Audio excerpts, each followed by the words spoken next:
The house stood bleak and lonely in the midst of its sandy prison.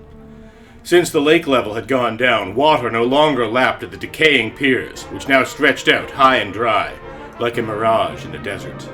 A gust of wind tore at a loosened shutter in an upstairs window, making it blink like an eye in the face of a living thing. That place gives me the creeps, Chris Evans said, with a shiver.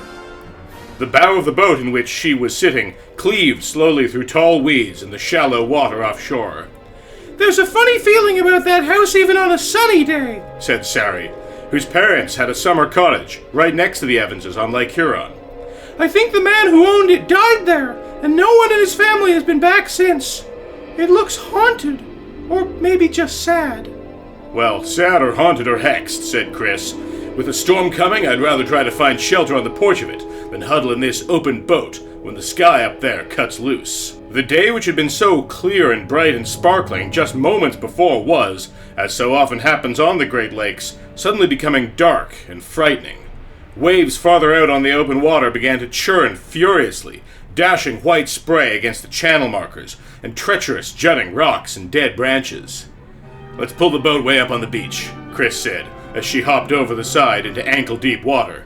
"I hope we make the house before the rain comes." "Isn't it funny how we don't mind being wet from swimming, but it's so revolting to get soaked by cold rain?" Sari gave her friend a hand with the boat, and then together they ran to the sagging porch of the huge old summer home.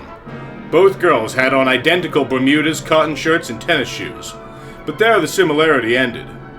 For while Chris was round and compact with a little pug nose, short brown hair, and friendly brown eyes, her friend Sari Jones was tall and slim, with a pale yellow ponytail, and eyes the color of aquamarines. Sari peered through the window of the old Ross house. "Lovely furnishings in the living room," she mumbled. "Right in the middle of everything there was a boat turned upside down on 2 sawhorses, and all the stuffings hanging out of the sofa. But say," she shaded her eyes with her hands in order to see more clearly, "there are newspapers and firewood and matches by the fireplace, and we could probably get warm if we could only get inside." Chris tried the knob, and the door opened as easily as if it had never been locked at all. Once inside, it closed automatically behind them, and the girls gave startled gasps until they realized that the warped floorboards slanted toward the outside, making the door close by its own momentum. Chris darted a quick glance around the cluttered room. "Good grief, Sari," she cried. "There's dried blood on the floor." "Oh, quit kidding, Chris. Where?" "Over there by the boat."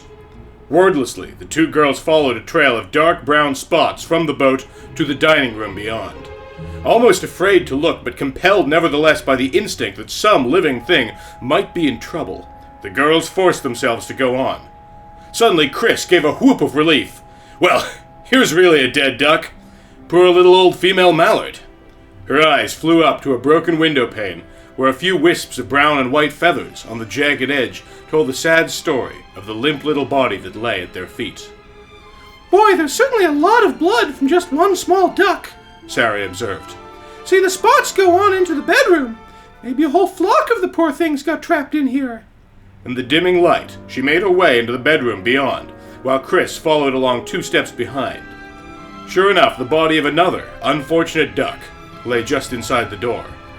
Both girls made little pitying sounds, and then, unexplainably, with one accord, they both felt a compulsion to look toward the bed. For a moment, it seemed as if even their breathing stopped, and they could neither move nor speak. Sprawled across the bed was the figure of a man. At least it appeared to be a man. It could have been a store dummy dressed in a torn, stained business suit, or it could have been a sack of potatoes dumped in a heap.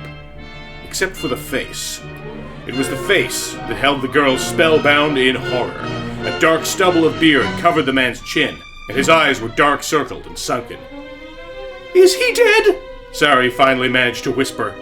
Chris forced herself to place her hands on her chest. "I think I hear his heart beating faintly, or else my own is beating so hard I'm getting vibrations from it." She put her ear to his chest. "Yes, I'm fairly certain I hear something." Sari's teeth began to chatter, and it looked as if she might cry. "Let's get out of here!" "Sari, you know we can't leave him. If he's alive, he needs help. Well, let's go for help in the boat! Look out the window at those waves. As soon as we got out into open water, we'd capsize. Sari sank down on a chair and covered her eyes with her hands, so she couldn't see the bed. Of course you're right, Chris. Let's try to think what we should do. Chris picked up the man's limp wrist and decided beyond a doubt that she was feeling a pulse. For the moment at least, the man still lived. Instinctively, she loosened the collar at his throat. She was afraid to lift his arms or legs to remove clothing, however, for fear that bones might be broken. Sari searched quickly in the bureau drawers, and finally came up with 2 moth-eaten blankets. She flicked them over the man, and Chris was just going to tuck them close around him, when Sari noticed a shiny object in his lapel. Chris! She cried out excitedly. Those are flyers' wings! I'll bet this is the man who disappeared in his private plane over the lake last Thursday! Remember how the helicopter was searching for him? And the Coast Guard's been combing the whole area night and day! You're right, said Chris. This has got to be the man. But how did he get in here? He must have dragged himself in from somewhere not too far away. I heard Daddy say this morning at breakfast that some debris had washed up near the locks. Do you suppose his plane could have landed in the woods instead of on the water? While the girls were trying to figure this out, a terrific clap of thunder close by made it sound as if the whole house were in danger of crashing into its foundations.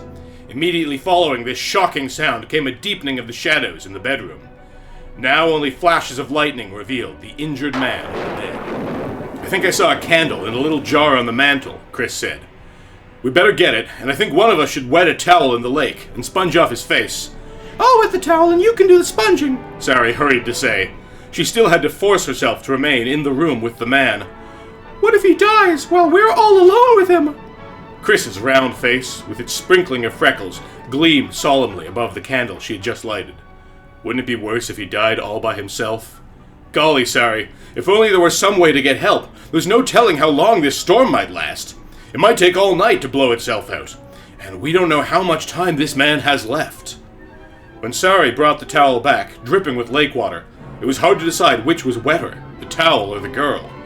Pouring rain drove against the windows. Sari crumpled newspapers for the fireplace and laid sticks across the paper. Soon she had a fire going that began to take the chill out of her bones. Chris busied herself with sponging off the man's face. At her touch the man stirred, and he painfully tried to swallow a drop of water that trickled over his lips. But he showed no other signs of regaining consciousness. Chris! Sari called from the other room. I could follow the shore around this island, and if I was very careful to go between the channel markers, I'd miss the rocks. Then as soon as I got to the mainland, I could telephone at Smith's cottage. Chris didn't like to speak so loudly, so close to the injured flyer, so she came to the doorway of the living room. You know this lake just as well as I, she began. Of course you could see the spar buoys that mark the channel, but you couldn't control the boat in those waves. You'd capsize in no time. I bet you couldn't even get the motor started in all this rain. Okay, you win, Sari said impatiently. But how can we just stay here and do nothing? Maybe I could go out and send up smoke signals? Who'd see him? There's no cottages facing this island, and this is the only home on the island. How could we make smoke signals anyhow, in all this rain? Maybe your mother will get worried about our being out in the storm and send the Coast Guard to look for us. And then both girls realized, with a sickening feeling in the pits of their stomachs, that Mrs. Evans had gone into town today to do grocery shopping. Not a soul knew they were out in the boat. It had been such a beautiful day when they started out, Chris hadn't even thought to leave a note. The girls were always supposed to hug shorelines when they set out on their little excursions. It was quite unlike them to have ventured out across open water even as far as Sheep's Head Island, where they were now stranded with the injured man. Glancing out the window, Sari suddenly noticed that the driving rain of a moment ago had stopped. The two girls stepped outside and felt only the steady drizzle that sometimes follows a hard-blown rain. White-topped waves still formed mountains and valleys of water in the deep part of the lake. A good-sized log danced crazily on the crest of a huge wave until it was swallowed up in a whirlpool. You know, Sari, if we could find a tar or oil barrel around here somewhere and could get it burning on the pier, that's a form of distress signal. At least it would be, if it were seen burning on a vessel. That's what it says in Daddy's book on maritime rules. Now it was Sari's turn to sound discouraging. Even if we could find a tar barrel, which I'm sure we can't, I don't see how anyone would connect a fire on a pier with a distress signal. You're right, Sari. No one would probably see it anyhow. Suddenly she became quite excited. But what if we burned up the whole darn pier? That would certainly send up enough smoke and flame for someone to see. Let's get the gas can out of the boat and decide how to build the fire. Relieved to have something constructive to do, the girls first decided to check their patient, and then take all the old rags, paper, and kindling wood down to the pier to start the blaze going. One look at the man in the bedroom, however, made them realize there had been a change in his condition. His face was ashen gray, and his breathing was so shallow, Chris thought at first it must have stopped altogether. I'd better stay here with him, Sari. You get things started outside the best you can. Chris sat by his bedside and held the man's hand, willing him to live, with all of her power of concentration. As she looked up now and then from the tortured face, she could see Sari scurrying around the pier with materials for a fire. On one trip from the woods surrounding the house, Chris saw the slim, wet girl dragging a lot of dead branches, which she had suddenly dropped in a heap and started running toward the house as if something were after her. His plane's back there in the woods! She cried breathlessly as she came bursting into the bedroom. One wing is caught in a tree, but the cockpit section is on the ground upside down and the other wing is intact. All I'd have to do to get the gasoline out of the tank in the wing is unscrew the cap and catch it in our gas can from the boat. With that much gasoline, we should really be able to get a fire started. She ran back outside and Chris watched her from the window. First, Sari soaked the piles of refuse with the gasoline from their own boat, and then she disappeared back into the woods with the empty gas can. After an agonizingly long time, Chris saw her emerge from the woods, and she carried the can as if it were very heavy. She poured this gas all up and down the pier as far as it would go. Prayerfully, Chris watched her friend toss a match into the first pile. Slowly, flames licked out from the original pile, and then seemed to go out. Chris's heart sank as she realized the pier was probably too wet from the rain to catch fire. And then, suddenly, poof! Flames shot along to the next pile and ignited a splintery section of the pier in between. Before long, the ancient dock was burning furiously. Clouds of smoke rolled heavenward. Surely someone would come now. Just so the wind doesn't blow sparks at the house, Chris mumbled to the stranger on the bed. That's all we'd need, to burn the house down. Just then, the man shuddered convulsively and made a strange rattling sound in his throat. Frantically, Chris reached for his pulse. She was straining so hard to feel whether or not it had stopped that she was completely unaware of the sounds down on the beach. No sooner had the whirring sound penetrated her consciousness than she heard heavy footsteps on the porch and the hearty sound of men's voices. Sari held open the front door, and soon two men bearing a stretcher between them stood in the door of the bedroom. Coast Guard helicopter, one of the men explained. We were still combing this area, and when we saw the fire, we thought we'd better stop and investigate. So, this is Mr. Franklin, our flyer, said the man, who was evidently a doctor, for immediately he got a stethoscope out of his bag. Chris hastily vacated her chair. He isn't dead, then? She swallowed hard. He made a funny sound in his throat a few minutes ago, and I couldn't find his pulse. No, young lady, he is not dead. But I'd better see how badly hurt he is. The girls left the room, and saw again the two little ducks that had accidentally gotten into the house and died there. More things stumble into this place, said Sari. I'm certainly glad this duck was the only corpse in the bedroom. They took the ducks down to the beach and scooped out a shallow grave in the sand. In a short time, the men came out with the wounded flyer on a stretcher between them. The man and stretcher were then placed aboard the helicopter. Shaking hands with each girl, the pilot said, You kids were very brave and clear-headed in the way you handled this situation. If you were my youngsters, I'd be mighty proud of you. He went on, I've reported by radio that we're bringing Mr. Franklin to the hospital at Sault Ste. Marie, and the Coast Guard cutter will be along in less than an hour to pick you up. Do you think Mr. Franklin will live? Chris asked, anxiously.